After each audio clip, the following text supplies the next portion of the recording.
Salut les gars, toujours à Sapporo. Là, on se retrouve au niveau de la vieille ville de Sapporo, la ville historique. Il n'y a personne sur le parking.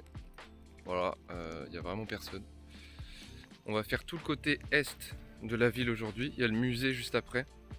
Et puis ce soir, aller dans le cœur de la ville qui bouge un peu. Voir vraiment si ça bouge tant que ça. On va aller dans le quartier qui est le plus animé du nord. Donc normalement, il devrait y avoir pas mal d'activités.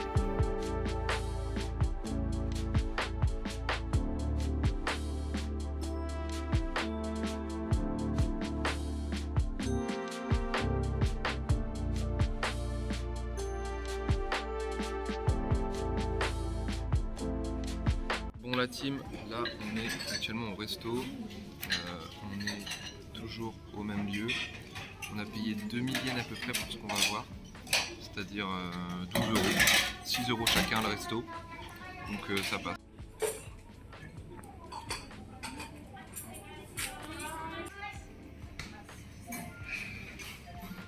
Du coup la team là, le bol qu'on a, enfin, il est énorme, je regardais par rapport à ma main, c'était genre même pas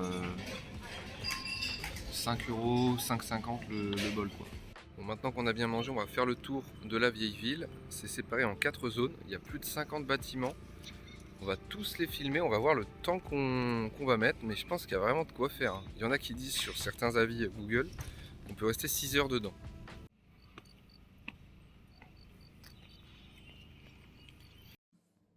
Comme je l'ai dit plus tôt, on est au village historique d'Hokkaido. C'est une reconstitution avec des faux et vrais bâtiments. Il y a de tout, il y a des trucs qui sont d'époque et des trucs bien sûr qui ont été refaits.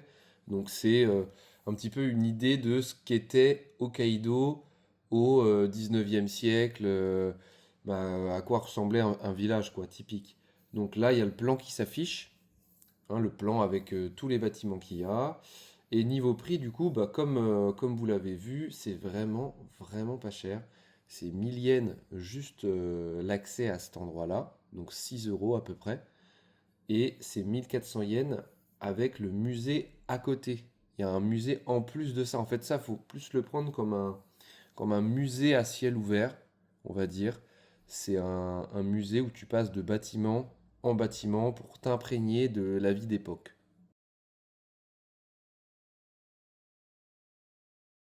Là, les gars, on est dans un restaurant de nouilles à l'ancienne, du coup.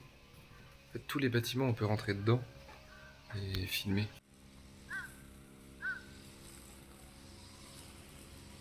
Là, on est au niveau du journal du village, là où a été imprimé le journal.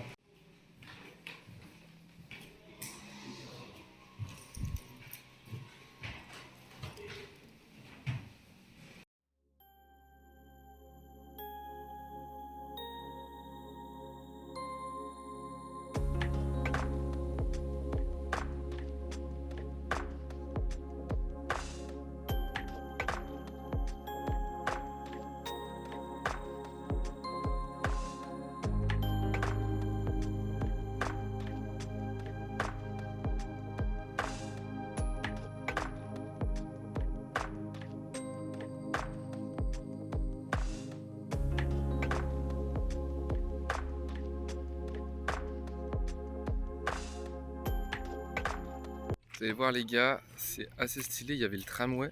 Il y a le tramway même là, carrément, mais il est tiré par un cheval l'été et c'est un traîneau l'hiver.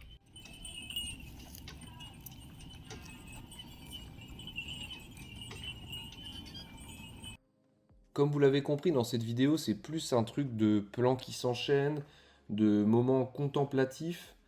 Voilà, c'est comme dans un vrai musée, dans la vraie vie. Je vais pas non plus parler 400 ans, mais je voulais quand même vous laisser le maximum de plans possible pour vous partager tout ce que j'avais vu. J'ai pensé au début à raccourcir pas mal de trucs. Bon, j'ai vraiment raccourci des trucs, j'ai enlevé des moments hein, quand même. Mais pourquoi raccourcir des choses qui sont sympas à montrer, qui peuvent vous intéresser? Là, en fait, on rentre vraiment chez les gens. Enfin, je sais pas comment dire, même si c'est pas vraiment chez quelqu'un. Là, le mec, voilà, soit c'est une reconstitution très fidèle, soit le gars, de toute façon, il est cané depuis 100 ans. Mais ça peut être vraiment intéressant. Moi, c'est le genre de truc qui me fait kiffer. Donc, pourquoi pas à vous?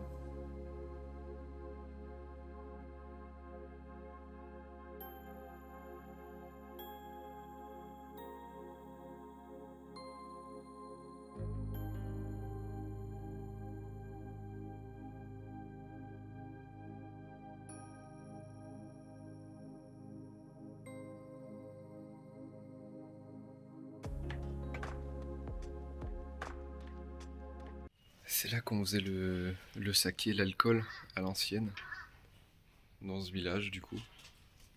Assez intéressant. Le point fort de cet endroit, en fait, c'est qu'on peut rentrer partout, dans tous les bâtiments, mais tous les bâtiments, partout. Il n'y a pas un bâtiment où on peut pas y aller, pas aller, quoi. Donc il y a à la fois des endroits qui sont plutôt vides, on va dire, où il y a juste une pièce, des tatamis, voilà, minimaliste, comme à l'époque.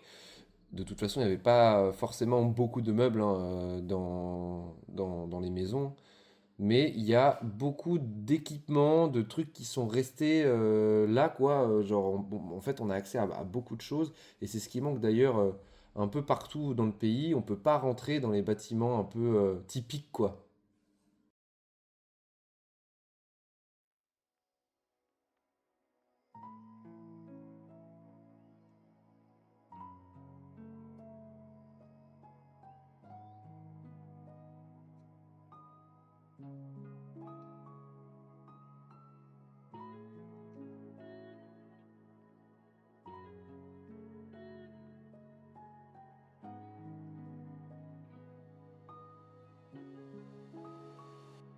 Là, on est dans une clinique médicale.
Exceptionnel, tous les bâtiments qu'il y a là. Il y a un bureau de poste, un vieux bureau de poste de 1886.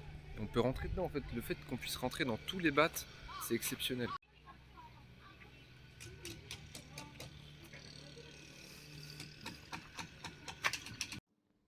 Ce qu'on peut remarquer dans tout ce qu'on voit, dans tous les bâtiments, c'est qu'en fait, c'est à la fois le lieu de travail, donc par exemple la poste, l'imprimerie, le cabinet de médecin, l'infirmerie. Mais en fait, bah là, on va le voir, par exemple, dans ce village-là, enfin dans cette maison-là, je veux dire, c'est à la fois le lieu de travail et le lieu de vie. Là, hop, on le voit, sa vie ici, quoi. Puis il y a des étages aux maisons. On n'a pas accès, c'est vrai, à tous les étages. Il y a des étages accessibles, mais certains restent fermés, peut-être parce que le bois est vieux, ou peut-être que c'est dangereux d'être beaucoup dedans. Bref, voilà. Ce qui est bien dans ce village-là aussi, c'est que bah, ça se voit que c'est un truc c'est un classique en fait, hein, parce que beaucoup d'écoles sont là. Donc souvent quand tu es dans un endroit, musée, parc, un petit peu un endroit où tu vois qu'il y a beaucoup d'écoles, tu te dis, ah ça c'est un truc qui est vraiment montré aux élèves, à la jeunesse. Il y a des sorties scolaires ici, donc c'est un lieu important. Enfin, souvent ça rassure quand tu es à l'étranger, que tu vois que carrément les enfants y vont en classe, c'est que c'est un endroit qui est important. Enfin voilà, vous avez compris ce que je voulais dire. Il y a des activités aussi qui sont montrées. Il y a des mecs qui sont là, donc par exemple à l'imprimerie. Là, je crois que je l'avais pas filmé, hein, mais bah, t'as un mec qui te montre avec une grosse machine comment faire pour imprimer comme à l'ancienne, une imprimante manuelle, tu sais, où il faut pousser à la force du bras, quoi. Et bah, t'imprimes des trucs. Il te fait imprimer un machin et tu le gardes en souvenir chez toi. C'est gratos, hein, c'est un souvenir gratuit que tu auras. Et voilà. Donc il y a plusieurs endroits comme ça. Il te montre comment faire telle couleur avec de l'encre. Enfin, il y a vraiment pas mal de trucs. Donc c'est des savoir-faire qui sont sûrement perdus, enfin, qui n'existent quasiment plus aujourd'hui. Ça sert plus à rien, tout est automatisé. Mais c'est sympa de voir comment c'était fait.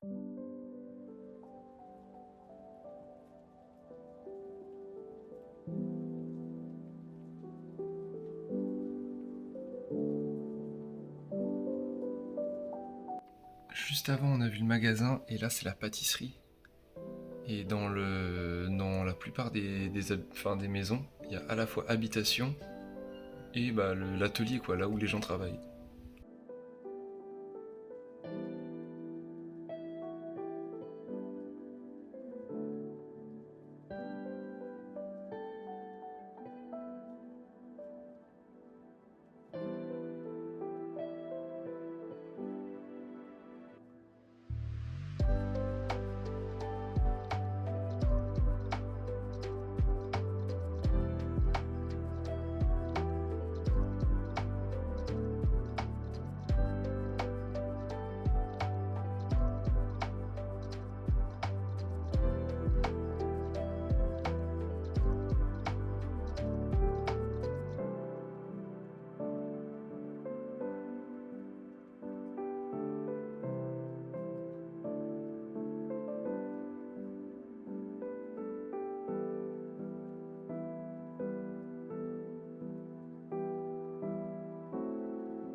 Là, on vient de rentrer dans un atelier métallurgique.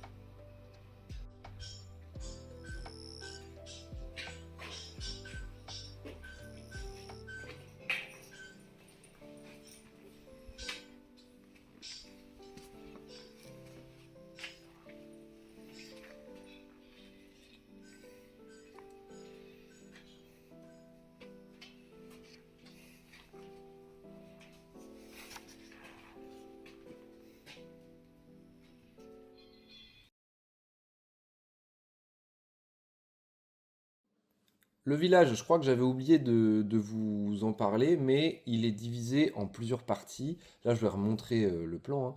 Donc, il y a 4 parties. Donc là, on va arriver plus vers la partie pêche. Mais d'abord, on passe par le temple du village. Voilà, il y a toujours un lieu de culte, hein. C'est comme chez nous avec les églises qui sont au milieu du village. Il y a toujours une église. Bah là, c'est un peu pareil. Il y a toujours le lieu de culte.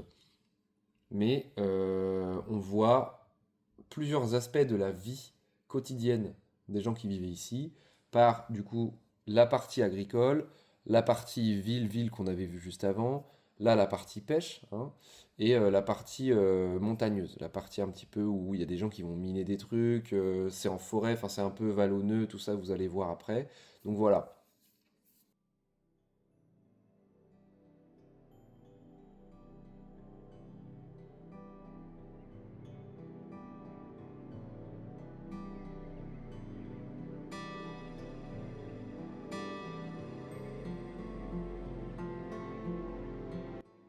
On passe aussi également par des grandes maisons, comme vous l'avez vu, des maisons de gens plus aisés, plus riches. Parce que c'est à l'ancienne, hein, c'est pas comme aujourd'hui où tout le monde est égaux, machin. Non, là, il y avait des gens qui étaient bah, un peu considérés comme aristocrates, hein, on va dire. Et il y a aussi à côté de cette maison-là, vous le voyez, des réserves. Donc on voit plusieurs, bah, pas types de réserves, mais plusieurs réserves avec des choses différentes à l'intérieur.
Comme vous le voyez là, on est rentré dans un bâtiment avec beaucoup de matériel agricole. Ça ressemble à une sorte d'étable, une grange, voilà.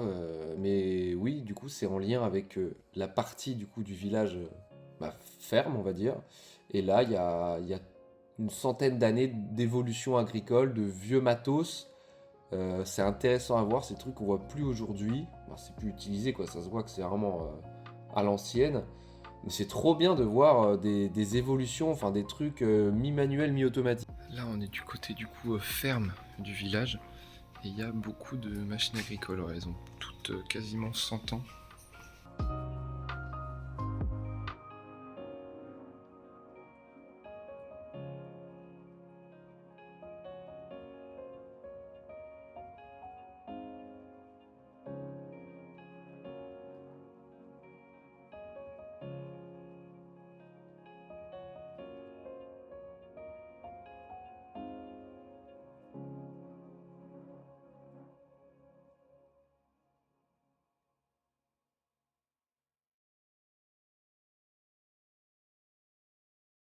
Là maintenant, on se dirige vers le village de montagne.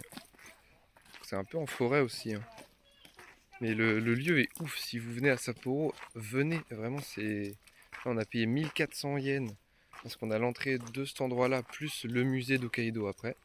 Mais sinon, c'est juste 1000 yens de base. Donc 6 euros pour venir ici.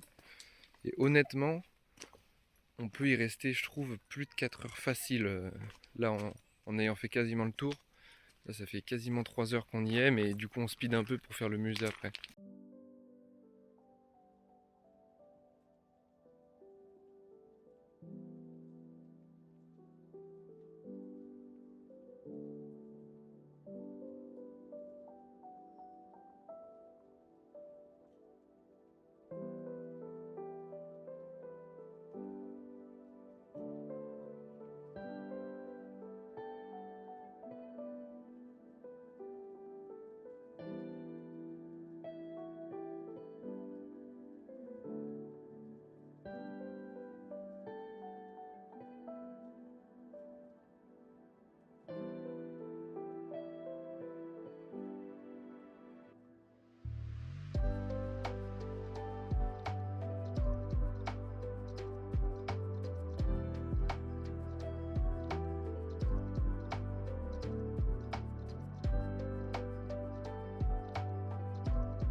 Bon voilà, c'était tout pour le village d'époque. Maintenant, on va au musée d'Hokkaido.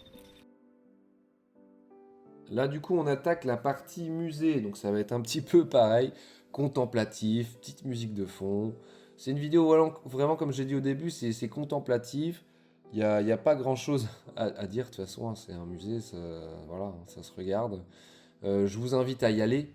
Je peux pas non plus vous faire une visite guidée complète. J'ai filmé ce que j'ai pu. Dans le musée, on n'a pas pu filmer tout, c'est normal.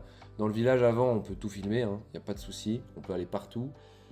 Mais ouais, le musée, de toute façon, la plupart des choses sont écrites en japonais. Il y a quelques petits machins écrits en anglais, mais c'est pas tout, de toute façon.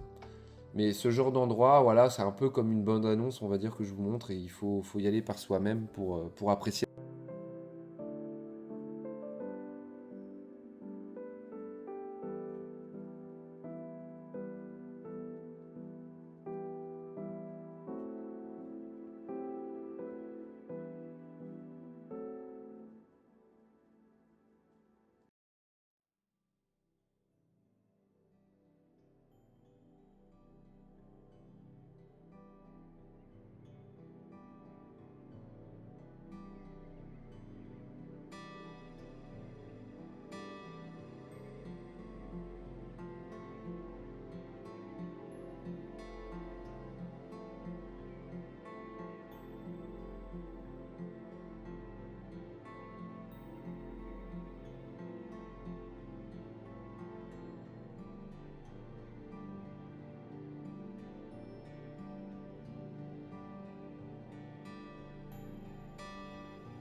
la team, on est rentré. Petit achat de la journée. Pokémon rouge, jaune, or et argent. La mini Famicom. Voilà, je la voulais. Et des jeux du Big Camera. On a lâché 20 000 yens, hein. On s'est régalé. Mais bon, voilà, on se régale. Là, on va manger chez Moss Burger encore une fois. Je vais vous montrer ce qu'on a pris. Mais là, on essaie de profiter un max avant qu'on parte. Parce que du coup, demain, on retourne à Tokyo. Et il restera genre 2-3 jours, quoi. À demain, la team, bisous!